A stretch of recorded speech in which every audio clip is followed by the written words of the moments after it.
ಈ gold smuggling ಕೇಸ್ನಲ್ಲಿ ನಟಿ ರನ್ಯಾ ರಾವ್ ಅರೆಸ್ಟ್ ಆಗಿದ್ದೇ ಆಗಿದ್ದು ಇನ್ವೆಸ್ಟಿಗೇಷನ್ನಲ್ಲಿ ಮತ್ತಷ್ಟು ರೋಚಕ ಸಂಗತಿಗಳು ರಿವೀಲ್ ಆಗ್ತಾ ಇದೆ. ಇವರು ಹೇಗೆ ಅಕ್ರಮ ಚಿನ್ನವನ್ನು ಸಾಗಾಟ ಮಾಡ್ತಾ ಇದ್ರು ಅನ್ನೋದು ತನಿಖೆಯಲ್ಲಿ ಗೊತ್ತಾಗ್ತಾ ಇದೆ.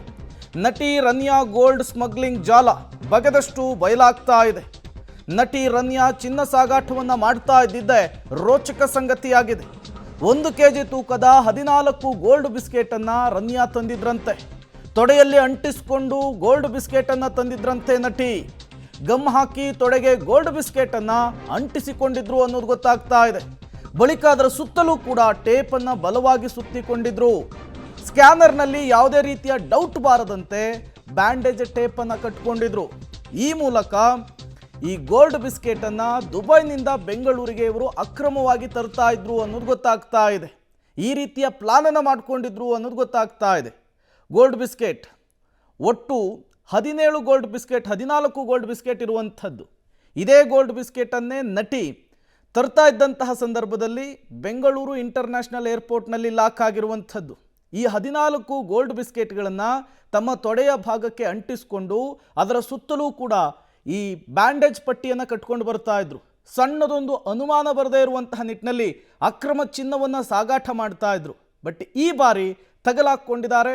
ಅವರು ಹೇಗೆ ಪ್ಲಾನ್ ಮಾಡ್ಕೊಳ್ತಾ ಇದ್ರು, ಅದನ್ನು ಹೇಗೆ ಎಕ್ಸಿಕ್ಯೂಟ್ ಮಾಡ್ತಾ ಇದ್ರು, ಎಲ್ಲವೂ ಕೂಡ ಈಗ ಅಧಿಕಾರಿಗಳ ಇನ್ವೆಸ್ಟಿಗೇಷನ್ ವೇಳೆ ಗೊತ್ತಾಗ್ತಾ ಇದೆ. ಒಂದೊಂದು ಗೋಲ್ಡ್ ಬಿಸ್ಕೆಟು 1 ಕೆಜಿ ಇರುತ್ತೆ. ಈ 14 ಗೋಲ್ಡ್ ಬಿಸ್ಕೆಟ್ ಕೂಡ 14 ಕೆಜಿ ಇರುವಂಥದ್ದು. ಈ 14 ಕೆಜಿಯ ಗೋಲ್ಡ್ ಬಿಸ್ಕೆಟನ್ನು ತೊಡೆಗೆ ಅಂಟಿಸ್ಕೊಂಡು ಅದರ ಸುತ್ತಲೂ ಕೂಡ ಬ್ಯಾಂಡೇಜ್ ಪಟ್ಟಿಯನ್ನು ಕಟ್ಕೊಂಡು ಸಣ್ಣದೊಂದು ಡೌಟ್ ಬರದೇ ಇರುವಂತಹ ನಿಟ್ಟಿನಲ್ಲಿ ದುಬೈನಲ್ಲಿ ಹತ್ತಿ ಬೆಂಗಳೂರಿನಲ್ಲಿ ಇಳಿತಾ ಇದ್ರು. ಈ ರನ್ಯಾ ಗೋಲ್ಡ್ ಕಹಾನಿ ಅಗೆದಷ್ಟು ಆಳಕ್ಕೆ ಹೋಗ್ತಾ ಇದೆ. ಬಗೆದಷ್ಟು ಹೊಸ ಹೊಸ ವಿಚಾರಗಳು ಹೊರಬರ್ತಾ ಇದೆ. ನಟಿ ರನ್ಯಾ ಬಳಿ 17.29 ಕೋಟಿ ಮೌಲ್ಯದ ಚಿನ್ನಾಭರಣ ವಶ. ಏರ್ಪೋರ್ಟ್ನಲ್ಲಿ 12.56 ಕೋಟಿ ಮೌಲ್ಯದ 14 ಕೆಜಿ ಚಿನ್ನವನ್ನು ವಶಕ್ಕೆ ಪಡೆದಿದ್ದಾರೆ ಅಧಿಕಾರಿಗಳು. ರನ್ಯಾ ರಾವ್ ಮನೆಯಲ್ಲಿ 2.5 ಕೋಟಿ ಮೌಲ್ಯದ ಚಿನ್ನವನ್ನು ಸೀಸ್ ಮಾಡಿದ್ದಾರೆ ಅಧಿಕಾರಿಗಳು. ಬೆಂಗಳೂರಿನ ಅಪಾರ್ಟ್ಮೆಂಟ್ ಒಂದರಲ್ಲೇ 2.67 ಕೋಟಿ ಹಾರ್ಡ್ ಕ್ಯಾಶ್ ಸಿಕ್ಕಿದೆ.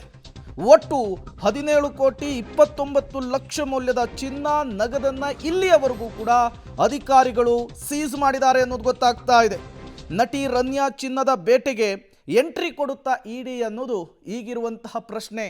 ಆದಾಯಕ್ಕೂ ಮೀರಿ ಆಸ್ತಿ ಗಳಿಕೆ ಜೊತೆಗೆ ಅಕ್ರಮ ಹಣ ವರ್ಗಾವಣೆ ವಿಚಾರಕ್ಕೆ ಸಂಬಂಧಪಟ್ಟಂತೆ ಜಾರಿ ನಿರ್ದೇಶನಾಲಯ ಕೂಡ ಎಂಟ್ರಿ ಕೊಡುವಂತಹ ಸಾಧ್ಯತೆ ಇದೆ. ಜೊತೆಗೆ ಹವಾಲಾ ದಂಧೆಯ ವಾಸನೆ ಕೂಡ ಈ ಪ್ರಕರಣದಲ್ಲಿ ಈಗ ಮುಂಚೂಣಿಗೆ ಬರ್ತಾ ಇದೆ. ಹಾಗಾಗಿ ಒಂದು ವೇಳೆ ಇಡಿ ಎಂಟ್ರಿ ಆಗಿದ್ದೇ ಆದರೆ, ಜಾರಿ ನಿರ್ದೇಶನಾಲಯ ಎಂಟ್ರಿ ಆಗಿದ್ದೇ ಆದರೆ, ಚಿನ್ನದ ಅಕ್ರಮ ಸಾಗಾಣಿಕೆಯ ಸುಳಿಯಲ್ಲಿ ಸಿಲುಕಿಕೊಂಡಿರುವಂತಹ ನಟಿಗೆ ಮತ್ತೊಂದು ಅತಿದೊಡ್ಡ ಸಂಕಷ್ಟ ಸೃಷ್ಟಿಯಾಗುವಂತಹ ಸಾಧ್ಯತೆ ಇದೆ. ಮತ್ತಷ್ಟು ಡೀಟೇಲ್ಸ್ ಅನ್ನು ಕೊಡ್ತಾರೆ ನಮ್ಮ ಪ್ರತಿನಿಧಿ ಮುರಳಿ, ನೇರ ಸಂಪರ್ಕದಲ್ಲಿ ಜಾಯ್ನ್ ಆಗಿದ್ದಾರೆ. ಮುರಳಿ, ಈ ರೀತಿಯ ಪ್ರಕರಣದಲ್ಲಿ ಇಡಿ ಎಂಟ್ರಿಯ ಸಾಧ್ಯತೆ ಎಷ್ಟಿರುತ್ತೆ? ಜೊತೆಗೆ ಇಡಿ ಎಂಟ್ರಿ ಆಗಿದ್ದೇ ಆದರೆ ನಟಿಗೆ ಯಾವ ರೀತಿಯ ಸಂಕಷ್ಟವನ್ನು ತಂದಿಡುತ್ತೆ ಅಂತ ಹೇಳಿ.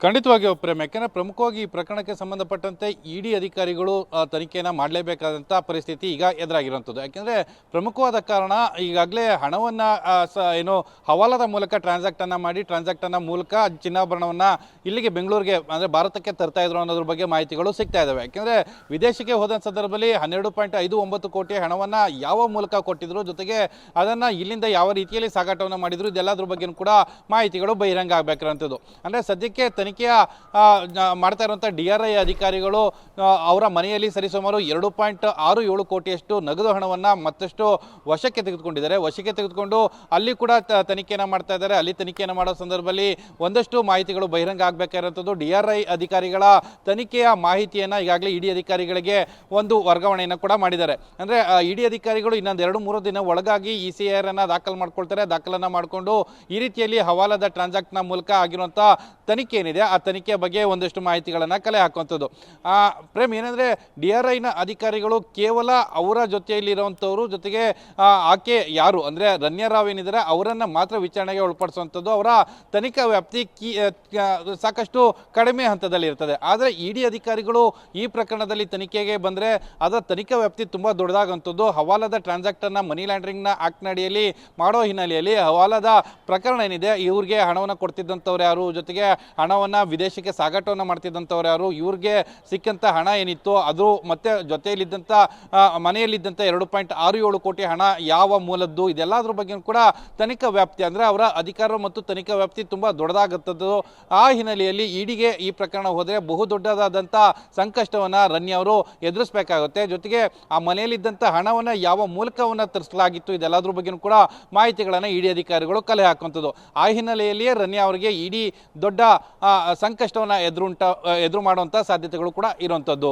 ಪ್ರೇಮ್, ಮುರಳಿ, ಈ ರನ್ಯಾ ರಾವ್ ಅವರ ಈ ಒಂದಿಷ್ಟು ಮಾಹಿತಿಗಳನ್ನು ನೋಡ್ತಾ ಇದ್ರೆ ಅವರು ಈ ರೀತಿಯ ಅಕ್ರಮ ಚಿನ್ನ ಸಾಗಾಣಿಕೆಯನ್ನು ಮಾಡ್ತಾ ಇರುವಂಥದ್ದು ಇದೇ ಮೊದಲಲ್ಲ ಅನ್ನೋದು ಗೊತ್ತಾಗ್ತಾ ಇದೆ. ಬಟ್ ಇವರು ಯಾವ ರೀತಿ ಪ್ಲಾನ್ ಮಾಡ್ಕೊಳ್ತಾ ಇದ್ರು, ಎರಡೆರಡು ಏರ್ಪೋರ್ಟ್ಗಳಲ್ಲಿ ಅಷ್ಟು ದೊಡ್ಡ ಭದ್ರತೆಯನ್ನು ಅವರು ಹೇಗೆ ಕಣ್ತಪ್ಪಿಸುವಂತಹ ಕೆಲಸ ಮಾಡ್ತಾ ಇದ್ರು, ಪ್ಲಾನ್ ಎಕ್ಸಿಕ್ಯೂಟಿವ್ ಹೇಗೆ ಆಗ್ತಾ ಇತ್ತು ಅಂತ ಹೇಳಿ ಮುರಳಿ?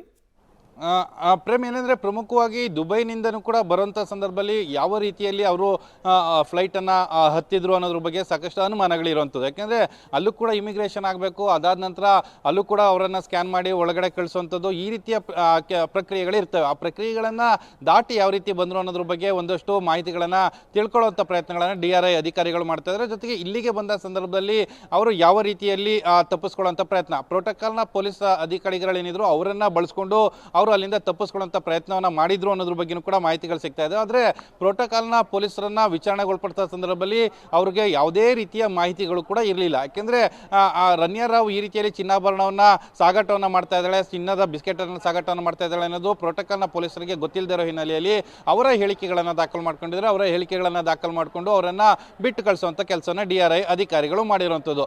ಆದರೆ ಆಕೆಗೆ ಹಣವನ್ನು ಸಂದಾಯ ಮಾಡಿದಂಥವ್ರು ಯಾರು, ಜೊತೆಗೆ ಇವೆಲ್ಲದ್ರ ಬಗ್ಗೆ ಪ್ರೋಟೋಕಾಲ್ನ ಆಫೀಸರ್ಗಳನ್ನ ಬಳಸ್ಕೊಳ್ಳೋದಕ್ಕೆ DG ಆದಂಥ ರಾಮಚಂದ್ರ ರಾವ್ ಅವರು ಕೂಡ ಸಹಾಯವನ್ನು ಮಾಡಿರುವಂಥದ್ದು.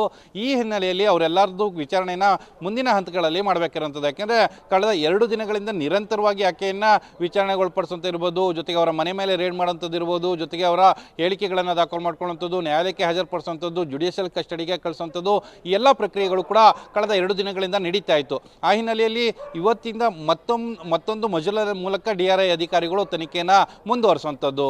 ಪ್ರೇಮ್, ಓಕೆ ಮುರಳಿ, ಹಾಗೆ ಸಂಪರ್ಕದಲ್ಲಿರಿ, ಮತ್ತಷ್ಟು ಡೀಟೇಲ್ಸ್ ನಿಮ್ಮಿಂದ ಪಡಿತಾ ಹೋಗ್ತೀವಿ. ಅಲ್ಲಿಗೆ ಒಂದಂತೂ ಸ್ಪಷ್ಟವಾಗ್ತಾ ಇದೆ, ಅಧಿಕಾರಿಗಳ ಇನ್ವೆಸ್ಟಿಗೇಷನ್ನಲ್ಲಿ ಮತ್ತಷ್ಟು ವಿಚಾರಗಳು ಹೊರಬರ್ತಾ ಇರುವಂಥದ್ದು.